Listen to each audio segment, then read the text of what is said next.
Paris.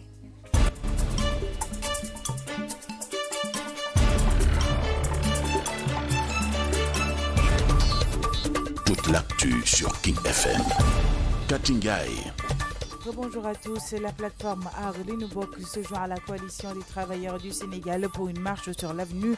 Bourguiba. Si la CTS manifeste contre la décision du chef de l'État de bloquer les salaires, Arlinubok, quant à eux, veulent maintenir la pression sur le pouvoir à propos des contrats pétroliers. Cependant, Sam Sounouré, une coalition proche du pouvoir, a annoncé une marche le même jour à la place de la nation pour dénoncer les fossoyeurs de la stabilité du Sénégal.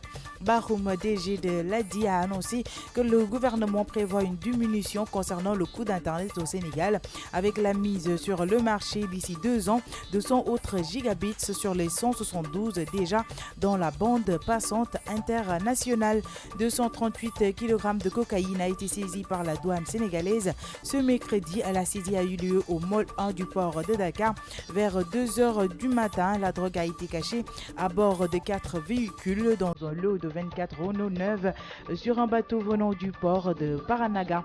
international après la sortie du rapport de Human Rights Watch accusant Yaya Jammeh d'avoir violé 4 femmes, Fatou Toufa Diallo, une ex-miss Gambie, Anta Bintou et Fatoumata Sendeng. Le camp de l'ex-président gambien a réagi. Selon Ousmane Rambo Diatta, qui a écrit une déclaration à la BBC, l'ex-président n'a pas le temps de réagir aux campagnes de mensonges et de diffamation, que Yaya Jammeh est un leader respectable et pieux qui n'a que du respect pour leurs femmes gambiennes. Sport pour la deuxième journée de la CAN concernant les phases de groupe. Nigeria a battu hier la Guinée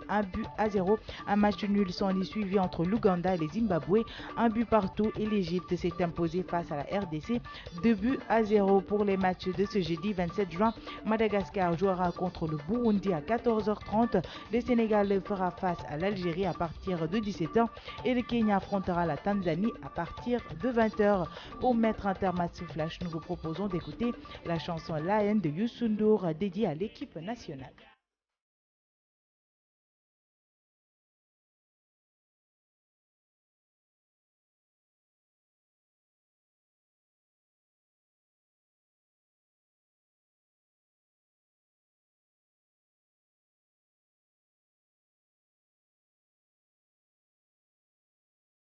Tout de suite la version Wolof.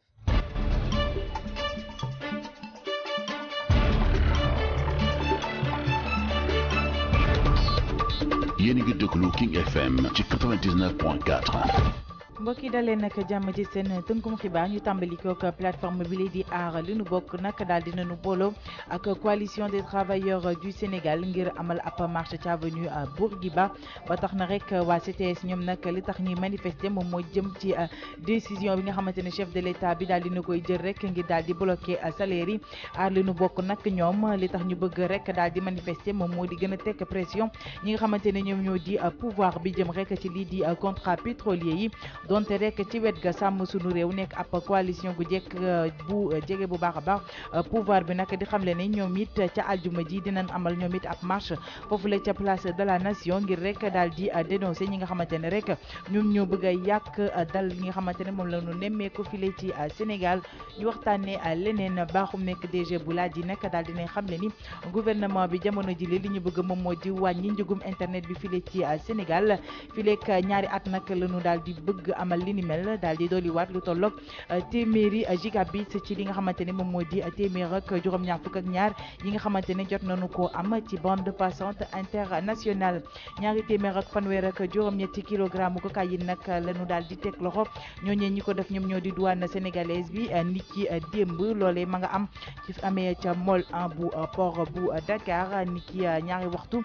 ci suba. drogue boobule rek dañu ko daal di nëbboon ci ñeenti woto yoo xamante ne rek dañu daal di bokkoon ci ñaar fukk ak ñeenti Renault yi nga xamante ne moo wàccoon ci benn bateau boo xamante ne woon ca ma nga jógee ca port bu Paranaga. ca bitim réew bi nga xamante ne rapport bu Human Rights Watch daal dinay génn di jiiñ rek di Yaya Jammeh ay mbirum viol yu yegg ci ñeenti soxna ku ci mel ni Fatou Toufa Diallo nekkoon Miss Gambie, Anta Bintou ak it Fatoumata Sendeng ñi nga xamante ne rek ñoom ñoo féete ci Yaya Jammeh daal dinañu génn bu nu sukkandikoo rek ci Ousmane Rambo Diatta daal dinay bind ab déclaration yónnee ko waa BBC di xamle ne kii di Yaya Jammeh amut jot rek ngir tontu ci li nga xamante ne moom mooy tuuma yi ñu koy teg ba tax na rek daal dina cay dolli ne kii di Yaya Jammeh ab leader bu respectable la waaye tamit jullite ba tax na rek nag li mu sekk ak jigéenu Gambien ni moom mooy di jox leen cër wàllum tàggat yaram jëm ci ñaareelu journée bu Coupe d'Afrique des Nations de football bu 2019 ni ki démb rek Nigéria daal dinay dóor